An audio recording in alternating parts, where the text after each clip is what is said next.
Having analyzed the different skills of filmmaking, we kept returning to one film in which all these abilities were so concentrated that the Wildscreen 1984 jury wished to make an additional award.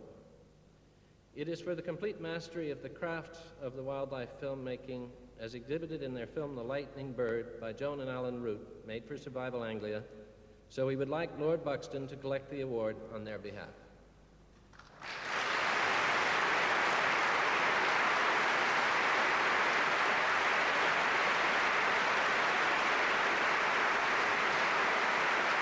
This award is given in recognition of Alan Root's unique combination of skills represented in this film about the African hammertop.